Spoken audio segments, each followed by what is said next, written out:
میں تمہارا مطلب سمجھ گیا ہوں، الادریس نے کہا۔ تم مجھ سے ایمان فروشی کرانا چاہتے ہو، یہ مجھ سے نہ ہوگی۔ بہت دیر کی بحث اور تکرار کے بعد الادریس نے کہا، تم اتنی خطرناک باتیں اتنی دلیری سے کس طرح کر رہے ہو؟ کیا تم نہیں جانتے کہ میں تمہیں گرفتار کر کے غداری کی سزا دلا سکتا ہوں؟ کیا یہ میں نہیں کہہ سکوں گا کہ آپ مجھ پر جھوٹا الزام عائد کر رہے ہیں؟ ارسلان نے کہا۔ صلاح الدین ایوبی میرے خلاف ایک لفظ نہیں سنے گا۔ الادریس سٹ پٹا اٹھا۔ وہ حیران تھا کہ اتنے بڑے عہدے کا حاکم کس قدر شیطانیت کی باتیں کس دلیری سے کر رہا ہے۔ دراصل الادریس خود مرد مومن تھا۔ وہ سمجھ ہی نہیں سکتا تھا ایمان نیلام کر دینے والے ذلت کی پستیوں تک پہنچ سکتے ہیں۔ اس کے پاس ارسلان کو پابند کرنے اور راہ راست پر لانے کا ایک ہی طریقہ تھا، وہ اس کے عہدے سے زیادہ بڑے عہدے کا حاکم تھا۔ اس لیے ارسلان سے کہا، میں جان گیا ہوں کہ تم کیا کہنا چاہتے ہو اور تم کیا کر رہے ہو۔ تم جس جرم کے مرتکب ہو رہے ہو اس کی سزا موت ہے۔ میں تمہیں یہ رعایت دیتا ہوں کہ 7 روز کے اندر اپنا رویہ درست کر لو اور دشمن کے تعلقات توڑ کر مجھے یقین دلا دو کہ تم خلافت بغداد اور اپنی قوم کے غدار نہیں ہو۔ میں تمہیں رسد کی ذمہ داری سے سبکدوش کرتا ہوں۔ یہ انتظام ہم خود کریں گے۔ اگر مجھے ضرورت محسوس ہوئی تو میں تمہیں اس محل میں جو تمہیں صلیبیوں نے دیا ہے نظر بند کر دوں گا۔ 7 دن بڑی مہلت ہے، کہیں ایسا نہ ہو کہ 8ویں روز تمہیں جلاد یہاں سے نکالے۔ الادریس اٹھ کھڑا ہوا۔ اس نے دیکھا کہ ارسلان مسکرا رہا تھا۔ ارسلان نے کہا، محترم الادریس، آپ کے 2 بیٹے ہیں، دونوں نوجوان ہیں۔ ہاں، الادریس نے کہا اور پوچھا، کیا ہے میرے بیٹوں کو؟ کچھ نہیں، ارسلان نے کہا، میں آپ کو یاد دلا رہا ہوں کہ آپ کے 2 جوان بیٹے ہیں اور یہی آپ کی کل اولاد ہے۔ الادریس اس اشارے کو سمجھ نہ سکا۔ اس نے کہا، شراب نے تمہارا دماغ خراب کر دیا ہے، اور وہ باہر نکل گیا۔ ارسلان کے گھر سے نکل کر الادریس علی بن سفیان کے گھر چلا گیا اور اسے ارسلان کی باتیں سنائیں۔ علی بن سفیان نے اسے بتایا کہ ارسلان اس کی مشتبہ فہرست میں ہے، لیکن اس کے خلاف کوئی ثبوت نہیں مل رہا، تاہم وہ جاسوسوں کی نظر میں ہے۔ الادریس بہت پریشان تھا اور حیران بھی کہ ارسلان اتنی دلیری سے غداری کا مرتکب ہو رہا ہے۔ علی بن سفیان نے اسے بتایا کہ وہ اکیلا نہیں، غداری منظم طریقے سے ہو رہی ہے۔ اس کے جراثیم فوج میں بھی پھیلا دیے گئے ہیں۔ اس وقت سب سے بڑا مسئلہ سوڈان کے محاذ کے لیے رسد کا تھا۔ الادریس نے اسے بتایا کہ اس نے ارسلان کو اس ذمہ داری سے سبکدوش کر دیا ہے اور رسد کا انتظام اب خود کرنا ہے۔ علی بن سفیان نے اسے بتایا کہ ایک سازش کے تحت دیہات سے اناج اور بکرے وغیرہ سرحد سے باہر بھجوائے جا رہے ہیں۔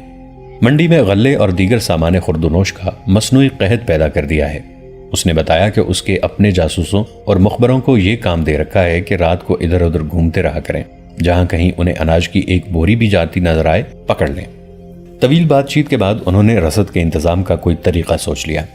سلیم الادریس اس قومی مہم اور اپنے فرائض میں اس قدر مگن تھا کہ اس کے ذہن سے ارسلان کا یہ اشارہ نکل گیا تھا کہ تمہارے 2 جوان بیٹے ہیں اور یہی تمہاری کل اولاد ہے۔ الادریس کو اپنے بیٹوں کے کردار پر بھروسہ تھا، مگر جوانی اندھی ہوتی ہے۔ قاہرہ میں سلطان ایوبی کی غیر حاضری میں بدکاری کی ایک لہر آئی تھی جس نے نوجوان ذہن کو لپیٹ میں لینا شروع کر دیا تھا۔ 2-3 سال پہلے بھی ایسی ہی ایک لہر آئی تھی جس پر جلدی ہی قابو پا لیا گیا تھا۔ اب یہ لہر زمین کے نیچے سے آئی اور کام کر گئی۔ یہ مختلف کھیل تماشوں کی صورت میں آئی، جن میں شوبدہ بازی اور کھیلوں کی صورت میں جوا بازی شامل تھی۔ یہ لوگ خیمے اور شامیانے تان کر تماشا دکھاتے تھے، جس میں کچھ بھی قابل اعتراض نہیں تھا، مگر شامیانوں کے اندر خفیہ خیمے تھے جہاں اکیلے اکیلے نوجوانوں کو اشارے سے بلایا جاتا تھا۔ ان سے پیسے لے کر کپڑوں پر بنی ہوئی دستی تصویریں دکھائی جاتی تھیں۔ یہ عریاں اور بے حد فحش تصویریں تھیں جو مصوروں نے بڑی محنت سے بنائی تھیں۔ تصویریں دکھانے کا کام لڑکیاں کرتی تھیں جن کی مسکراہٹ اور انداز میں دعوت گناہ ہوتی تھی۔ وہیں نوجوانوں کو تھوڑی تھوڑی حشیش پلائی جاتی تھی۔ یہ شرمناک اور خطرناک سلسلہ زمین کے اوپر چل رہا تھا، مگر اسے پکڑ کوئی نہیں سکتا تھا۔ وجہ یہ تھی کہ جو کوئی یہ تصویریں دیکھ کر یا حشیش کا ذائقہ چکھ کر آتا تھا، وہ اپنے گناہ کو چھپائے رکھتا تھا۔ اس گناہ میں لذت ایسی تھی کہ جانے والے بار بار جاتے تھے۔ وہ اس لیے بھی باہر کسی سے ذکر نہیں کرتے تھے کہ حکومت تک بات پہنچ گئی تو انہیں اس نشہ آور لذت سے محروم کر دیا جائے گا۔ اس لذت پرستی کا شکار نوجوان اور فوجی ہو رہے تھے۔ ان کے لیے در پردہ قہبہ خانے بھی کھول دیے گئے تھے۔ کردار کشی کی یہ مہم کس قدر کامیاب تھی، اس کا جواب کرک کے قلعے میں صلیبیوں کی انٹیلیجنس اور نفسیاتی جنگ کا ماہر جرمن نیاد ہرسن اپنے حکمرانوں کو ان الفاظ میں دے رہا تھا۔